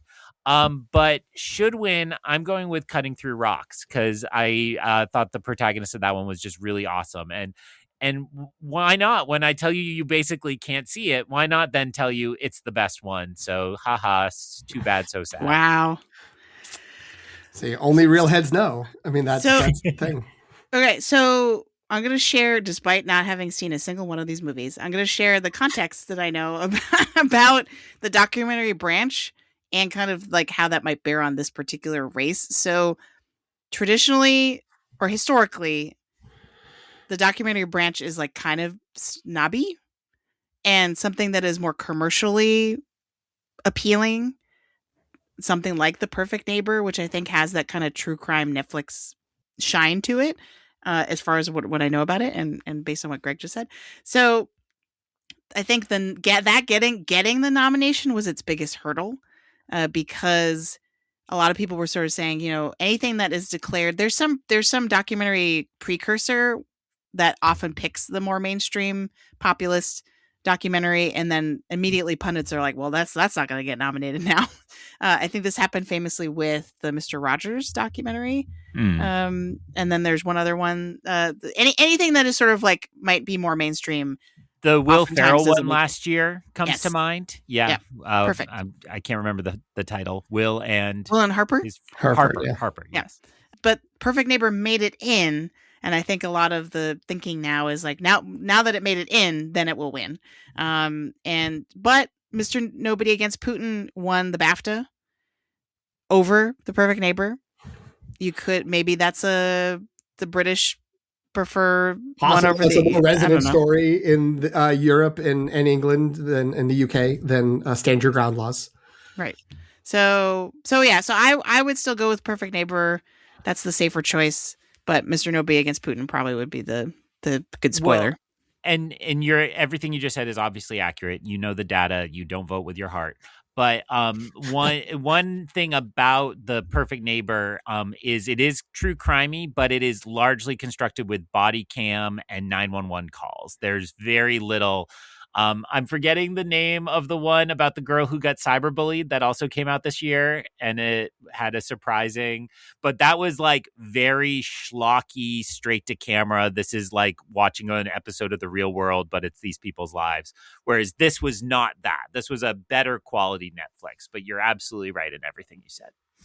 I'm looking at the potential precursors. I think maybe what Jen's talking about is the International Documentary Association Awards, which had a lot of nominees and winners that were not on the Oscar shortlist, including Orwell equals 2 + 2 = 5, or Orwell : 2 + 2 = 5, which I remember that was the one instead of The Perfect Neighbor. People were like, how did they leave this off? How did this one not get nominated? Because they thought that had a really strong chance. I wanted to be able to come here today, and this is an audio podcast, but we're doing a video thing. I want to be able to look Greg in the eye and say, I've seen one of these movies. So I watched The Perfect Neighbor last night. And it's quite good. It's very good. I will say, Jen, I think you're, again, but besides defaulting to your extra knowledge on this, everything you're saying makes sense in line with sort of the history of these documentaries and what hasn't gotten nominated versus what sort of seemed like the front runner for a while. But I will note that if there is any of that sort of anti-popular or anti-sort of populism in the Academy voters for documentary, I will say I have heard that while this has been very popular in terms of it's been watched a lot, there is a non-zero number of people who are like, this one's weird, because they're used to sort of the 3-part people sit and they talk to the camera and they give like a breakdown. Netflix true crime documentaries, of which they put out like 1 or 2 every month. And then they watched this one and it was all like surveillance footage and body cameras and like extended long sections of just police interrogations of people. And then, and there's sequences that are very moving, but it's very like artistically done in a way that I think there are folks who just want to watch Netflix true crime things in the background while they scroll their phone and are like, what is happening in this movie? Like, why is it doing this? So the snobs might get excited about the fact that normies don't like it. So that could be a positive for it as well. And there was a documentary short, I believe it was just last year, and I think it won, maybe it didn't win, but it was essentially the same thing for a police officer shooting an innocent man on the street in Chicago that was totally constructed from the like surveillance cams and the body cams. And it was I actually watched that one last year. Was that Incident? I believe so. Which did not win. So the one thing I read when I was looking this up is that the and this is a little bit more, I'm getting ahead of myself maybe for documentary short subject, but that documentary voters tend to like recently have been a little bit more. That's not true. Okay, it's for documentary short. I shouldn't say this now, but anyway, it lost last year to a more uplifting one because people think the documentary short voters want the uplifting documentary, but there's no really super uplifting documentary short this year. Greg, would you like to tell us about the documentary shorts? Why, yes. Picture, if you will, Greg last Friday night. He's got a night off. It's been a really long week. Work's been tough. He goes out. He buys himself a giant hamburger. He orders the fries and he gets cheese on them. Why not? It's a Friday night. He's going to enjoy himself. And then he sits down to the following films for 3 hours in the theater. The nominees for documentary short are All the Empty Rooms from Netflix, and I believe currently available there. A documentary about the CBS News correspondent who travels the country and takes still photographs of the bedrooms left behind by the children who are murdered in school shootings. Just a harrowing experience. Imagine, if you will, one of those bedrooms has the exact same teddy bear that your daughter has. Boy, do you want to throw up your cheese fries. Boy, do you not feel good about any of the choices you've made. Second, Armed Only with a Camera, The Life and Death of Brent Renaud from HBO. A harrowing and graphic account of the death of war correspondent and journalist Brent Renaud and the danger journalists face in war zones all the time. He was killed by Russian soldiers on the street in the Ukraine just because he was a journalist. Children No More, Were and Are Gone. Not available anywhere to stream, I believe. This is one of the harder ones to find, which is an account of a protest group that each week prints out pictures of children killed in Gaza and stands silent vigil on the streets of Israel and makes their country come to grips with the face of who is killed in their name. And things don't go great at times, as you might imagine. The Devil is Busy, a harrowing account of a woman who runs security at an Atlanta area abortion clinic, an absolute hero of a woman who faces down protesters daily and protects the rights of women to receive normal health care. And actually, the first one they showed, thank you, Taika Waititi, for picking the order, Perfectly a Strangeness, which is a dialogueless film about donkeys who wander through a European Space Agency observation. That's all it is. It's just donkeys walking through a parking lot. It's got one astoundingly cool shot, and I'm pretty sure the credits said it was entirely visual effects. So that's not my winner. So, and that was my Friday night. Look, I'm joking a lot. They're all worth seeing.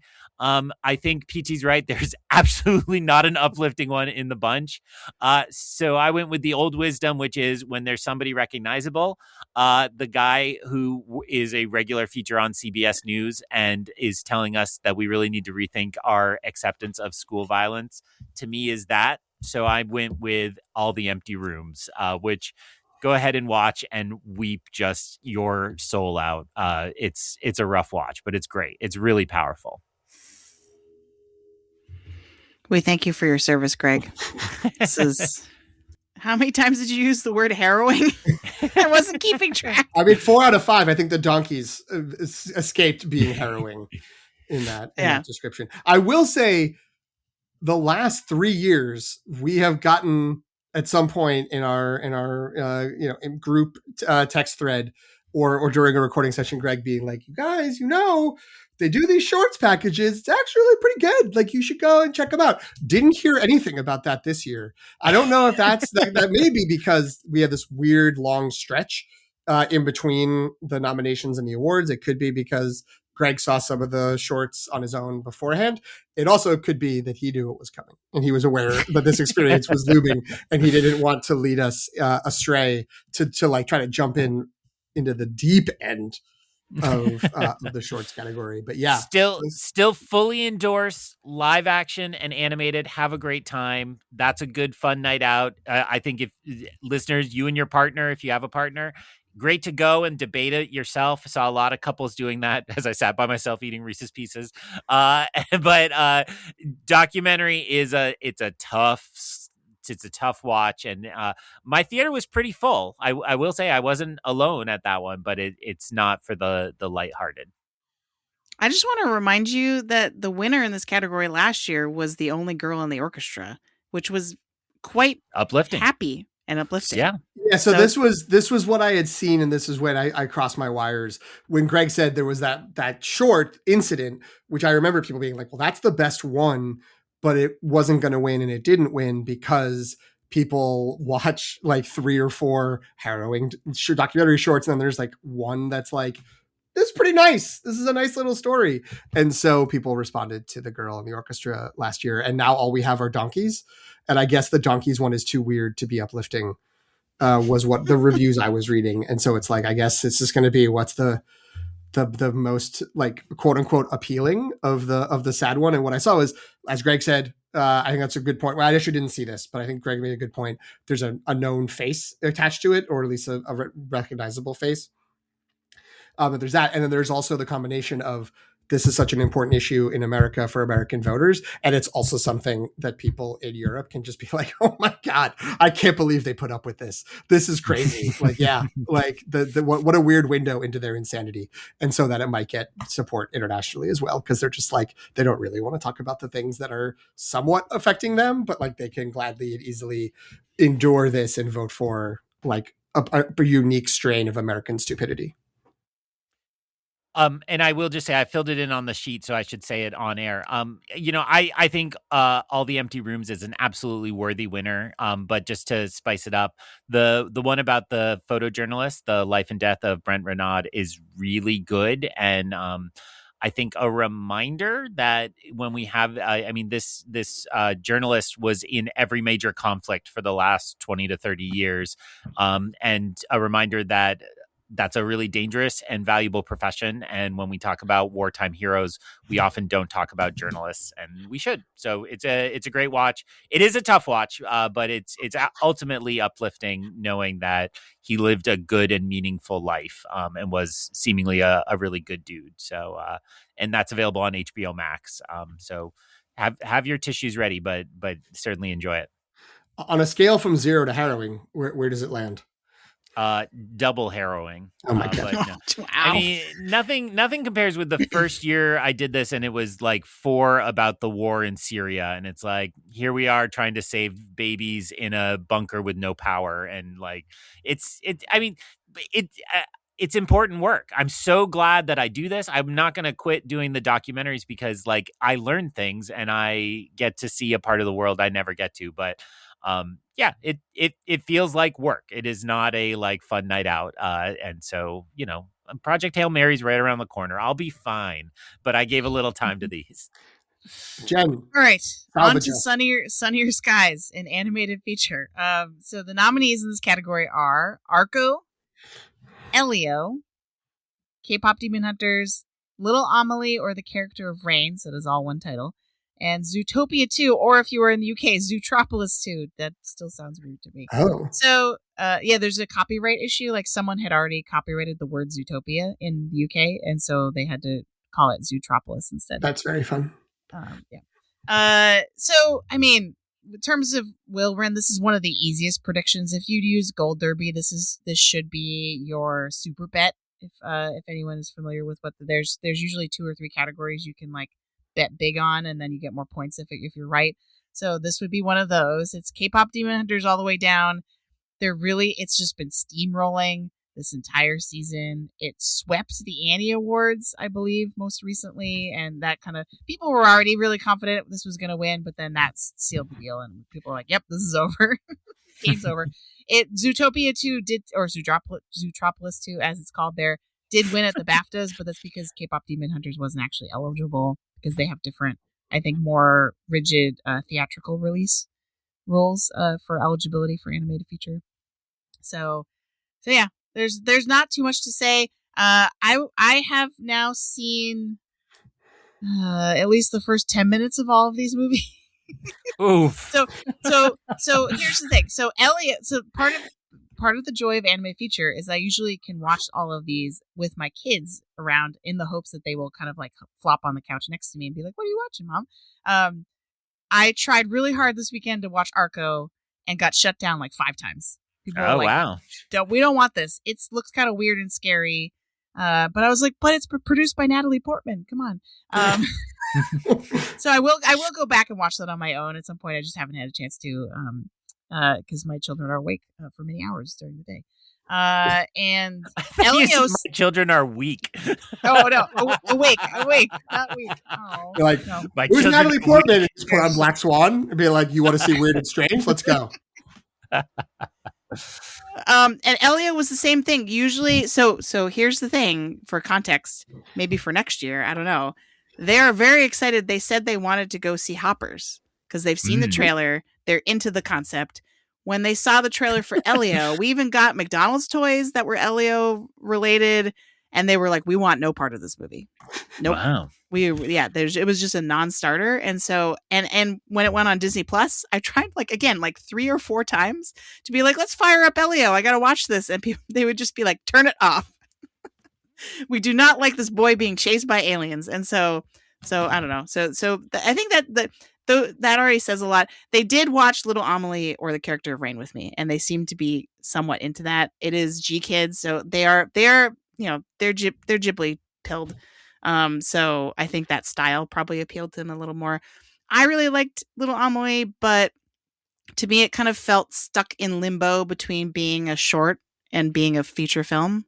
Like there wasn't quite enough there for me to consider it kind of at the level of some of the other nominees in this category in terms of just like a full feature animated film. People can fight me on that if they want, I guess. But and so yeah, it's always K-pop Demon Hunters. It always has been. I typed it in before you started talking about the other movies because I was That's like, why I stopped talking. I was like, "Oh, he typed it in already."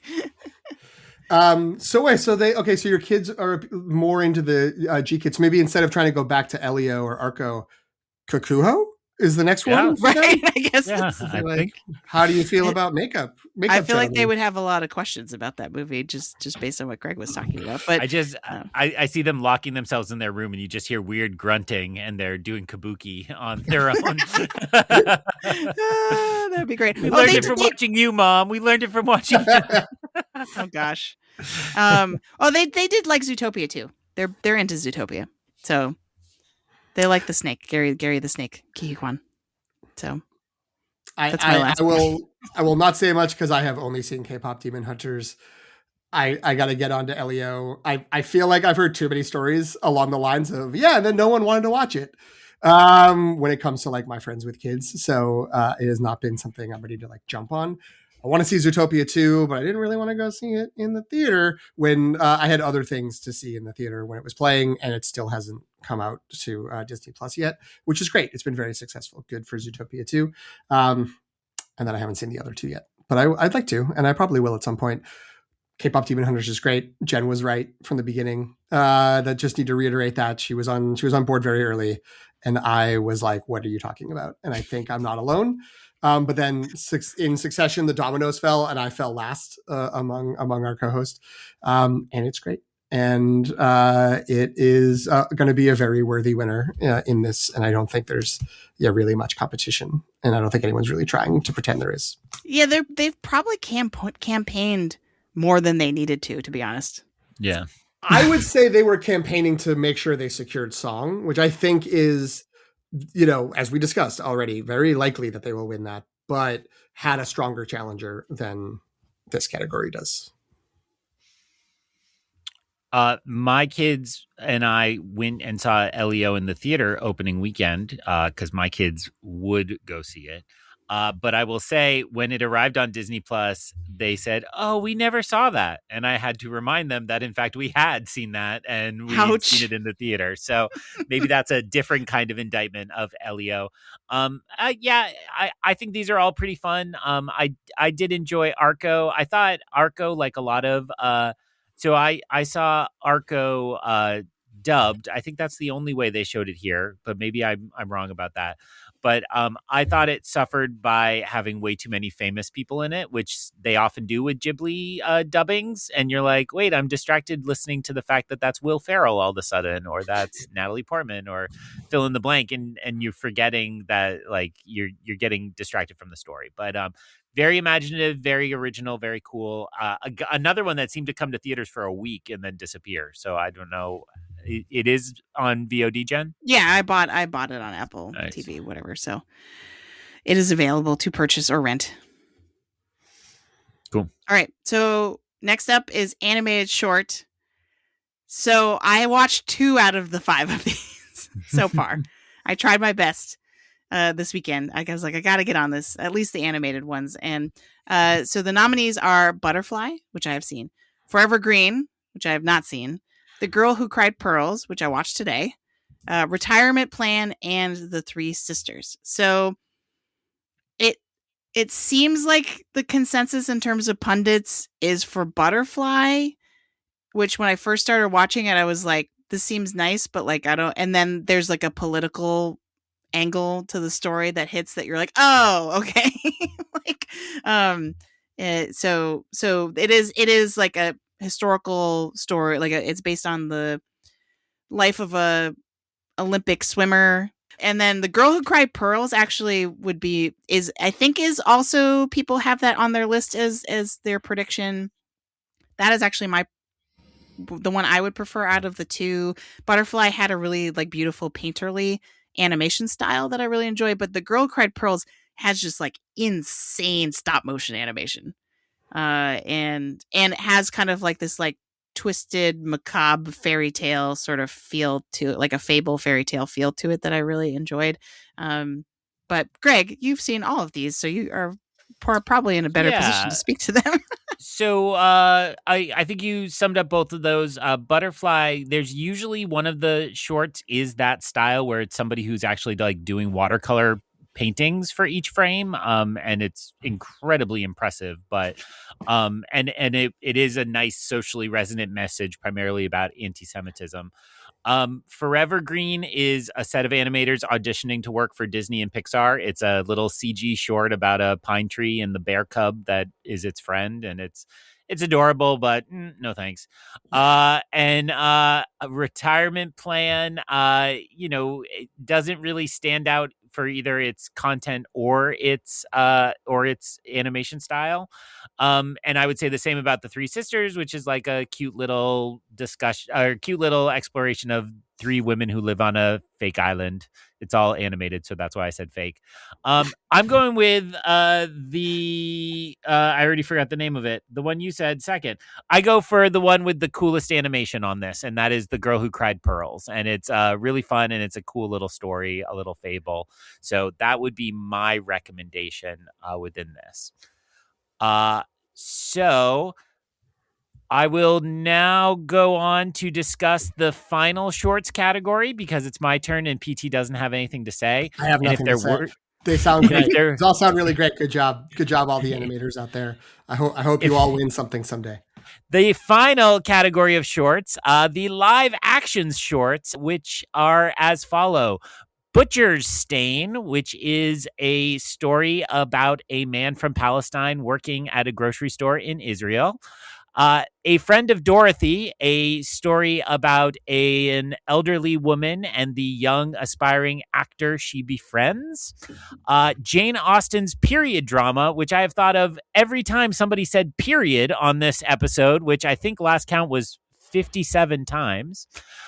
Which is a parody take on what if we actually talked about the realities of women's bodies within a Jane Austen drama in a kind of singular joke that doesn't really cover the full runtime, but is also a pretty good joke in general. Never heard mucus cap used so often in a short film. The Singers, which is available on Netflix. Oh, Jane Austen's period drama is on Canopy. If people have access to Canopy through your university or local library, you can see it there. The Singers, which is on Netflix and is about male loneliness and just a bar that decides to have a singing contest one night. And it's pretty delightful. And then the last one comes to us from The New Yorker, and I believe is streaming on their website. It's called Two People Exchanging Saliva. I don't even know how to describe that one. It is very abstract. It is very avant-garde. It is really, really bizarre. I'm going to put down, I think a lot of pundits have Two People Exchanging Saliva as their pick. The crowd I was with at my shorts showcase was way into that one. It didn't work for me. It was just too weird. And I like weird things. So it was too weird for me. That's probably your safest bet on will win. But I go to a different rule that is almost every time there is somebody famous attached to one of them, that one wins. So Jane Austen's period drama does feature the amusing credit, which I believe was senior menstruation consultant Emma Thompson, but she appears not at all. She doesn't. That's the credit she gets in the thing or something along those lines. But A Friend of Dorothy features Stephen Fry. And Stephen Fry appears as the lawyer in the kind of framing device for the narrative, very much the Frank Oz role from Knives Out. And it was also partially funded by Stephen Fry and Sir Ian McKellen. So I'm going to take those two. Plus, it's just this like really charming, delightful story about an old woman and a young guy befriending each other and loving art together. And so I'm going to take A Friend of Dorothy for should win and say Two People Exchanging Saliva is probably your will win based on the punditry I saw. Bankard, you've been tallying those numbers. Does that match what pundits are saying? Yeah. So because even the professional pundits kind of shrug when it comes to the shorts. Sorry, Greg. Oftentimes a running bit in terms of like speculation is which title, if voters, although if they're required to watch them all now, I don't know if that applies to the shorts as well. Maybe this is no longer a thing, but people would often say like, which one has the like catchiest title or the weirdest title? And so if people are just checking off based on the titles, what are they going to pick? And I think Two People Exchanging Saliva wins that category or fulfills that criteria pretty easily. So, but that's the one I've seen on people's list the most. But I had no idea about all the like celebrity connections that you just said for the other two. So if people at all know that, then maybe that could definitely. sway. This category is always very inconsistent. Like there isn't necessarily a set pattern to like what people like to vote for in this. I will say there are 3 listed precursors, and all the people who wanted the precursors, none of them are nominated. So that's fun. Great. But for what it's worth, and it's only worth a little bit, Gold Derby has Friend of Dorothy at like 51%. And then the 2 people exchanging saliva are around 30, is at 35%. And then sprinkling of the other ones, the singers is a little under 10, and then the other one's very small. 2 people exchanging saliva is fun.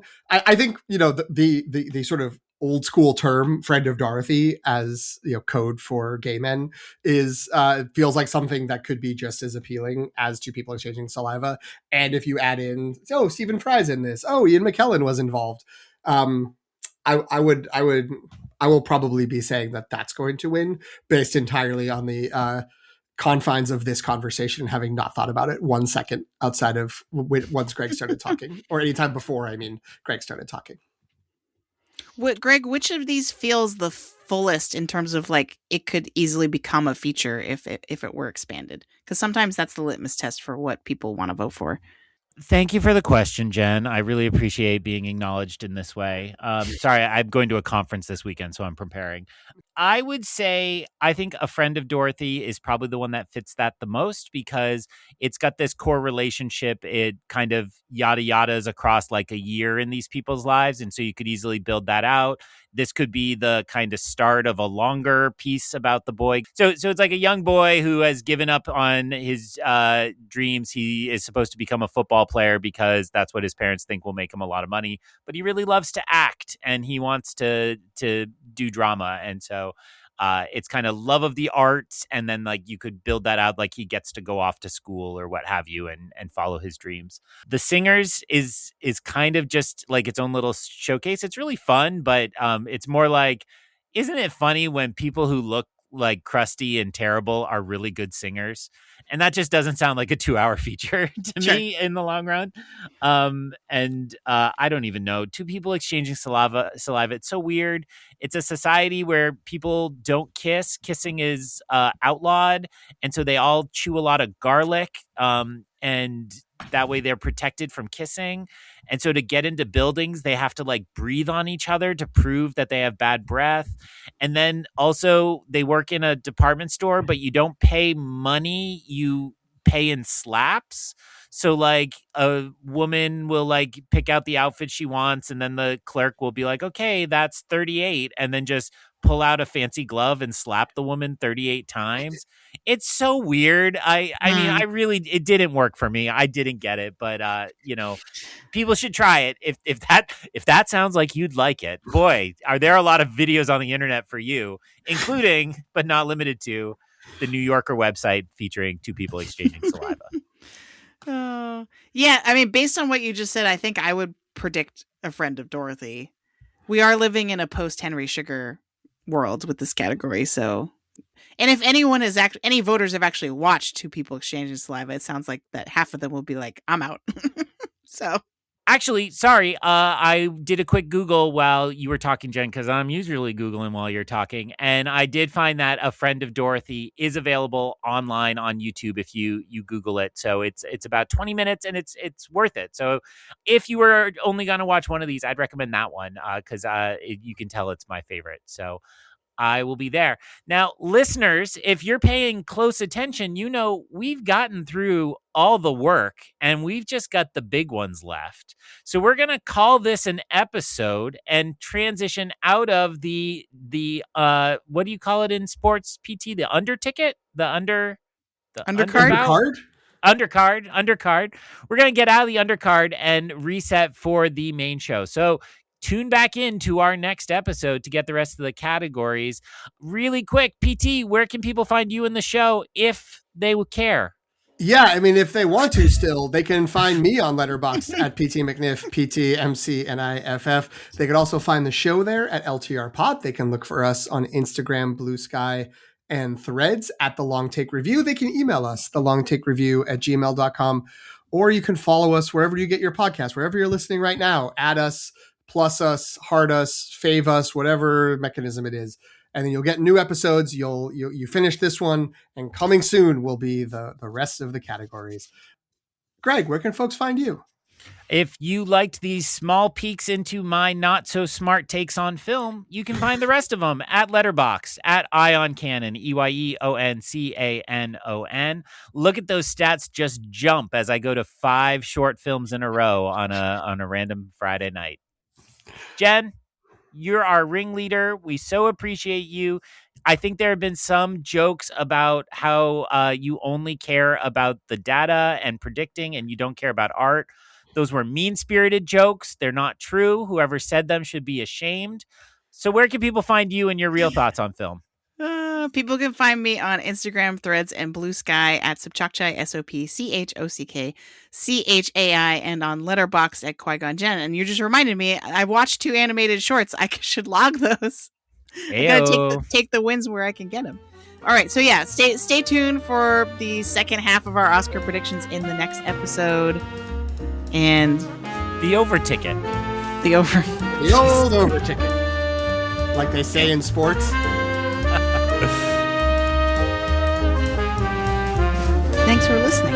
You can follow The Long Take Review on Substack at thelongtake.substack.com. Subscribe for free, and you'll be the first to know when a new episode drops.